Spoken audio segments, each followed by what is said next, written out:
महाराज जी नैतिक को फल देते हैं खाने के लिए। उसके बाद नैतिक महाराज जी से पूछते हैं कि महाराज जी व्रत आखिर क्यों रखा जाता है, अगर आपकी शादी होती तो क्या आप भी ये व्रत रखते? तो महाराज जी कहते हैं कि हाँ क्यों नहीं। उसके बाद नैतिक उनका मजाक उड़ाने लग जाता है और कहता है कि आप तो रह सकते हैं क्योंकि आप एक हफ्ता भी भूखा रह सकते हैं, लेकिन मैं नहीं रख सकता हूँ। उसके बाद वो अक्षरा के बारे में सोचते हैं। वहीं दूसरी तरफ सभी लोग जो होते हैं शौर्य, उसके बाबूजी और बाकी लोग ऑफिस जाने के लिए तैयार हो जाते हैं। सभी लोग टीका करवाते हैं और उसके बाद अक्षरा जो होती है वो पूजा की तैयारी कर रही होती है। नैतिक भाभी माँ के पास आता है और कहता है कि भाभी माँ ये जो फूल है ये पूजा के लिए है ना। भाभी माँ कहती है कि हाँ, लेकिन नैतिक कहता है कि भाभी माँ ये फूल बिल्कुल भी ताजे नहीं लग रहे हैं, मुरझाए हुए लग रहे हैं और पूजा के लिए ये फूल बिल्कुल भी सही नहीं है। उसके बाद भाभी माँ नैतिक को कहती है कि वो जाके नए फूल लेकर आए, ताजे फूल लेकर आए। उसके बाद नैतिक कहता है कि भाभी माँ मैं कैसे जाऊँगा, मेरा तो व्रत नहीं है, अगर मैं फूल को छूँगा तो फूल जो है वो सही नहीं होंगे। उसके बाद वो अक्षरा को अपने साथ ले जाता है। अक्षरा की आंखों पे वो आधे रास्ते में पट्टी बांधता है और उसको उसके मायके ले जाता है। सभी लोग अक्षरा को देख काफ़ी खुश हो जाते हैं। जब नैतिक अक्षरा की आंख से पट्टी खोलता है तो अक्षरा भी काफ़ी खुश हो जाती है और वो नैतिक से कहती है कि नैतिक ये मेरी लाइफ का सबसे अच्छा सरप्राइज़ था। नैतिक अक्षरा से कहता है कि अगर आप मेरे लिए व्रत रख सकती है तो मैं इतना तो कर ही सकता हूँ।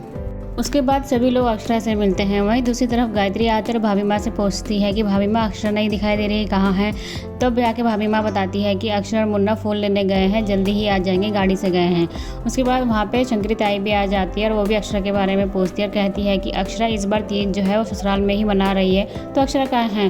भाभी माँ कहती है कि वो लोग अभी आ ही रहे होंगे, फूल लेने गए हैं। उसके बाद अक्षरा और वर्षा की बातें शुरू हो जाती हैं, जहाँ पर नैतिक भी आ जाता है। उसके बाद दादी वहाँ पर आती है और नैतिक को कहती है कि वो भी हमारे साथ बैठ जाए, क्योंकि जो बातें मैं बताने जा रही हूँ वो एक पति पत्नी दोनों के सुनने के लिए है। और वहाँ पे सब लोग बैठे होते हैं, वर्षा, भोला और धनिया, सब लोग, जिसके शादी के बारे में दादी बता रही होती हैं। उसके बाद वहीं दूसरी तरफ नंदिनी को भाभी माँ तैयार करती है और शादी का महत्व बताती है, लेकिन नंदिनी गुस्से में बोल देती है कि मैं किसी की ज़िंदगी क्या पूरी करूँगी जब मैं खुद ही आधी अधूरी हूँ। इसके बाद भाभी माँ को थोड़ा बुरा तो लगता है, लेकिन भाभी माँ फिर भी नंदिनी को समझाती है कि शादी कितनी ज़रूरी है एक लड़की के लिए, क्योंकि उससे उसका पूरा परिवार बनता है। वहीं दूसरी तरफ दादी भी जो होती है वो वर्षा, अक्षरा और नैतिक इन सबको यही बताती है कि शादी कितनी ज़रूरी है और शादी के बाद एक दूसरे को समझने में कितना टाइम लगता है और एक दूसरे की बातें कैसे समझी जाती हैं। नैतिक और अक्षरा जो होते हैं वो इन बातों को बड़े ध्यान से सुनते हैं और वहीं तो जो ताज़े फूल होते हैं उनको भी वो चुनने लग जाते हैं, क्योंकि उन्हें ताज़े फूल लेके घर जाना होता है।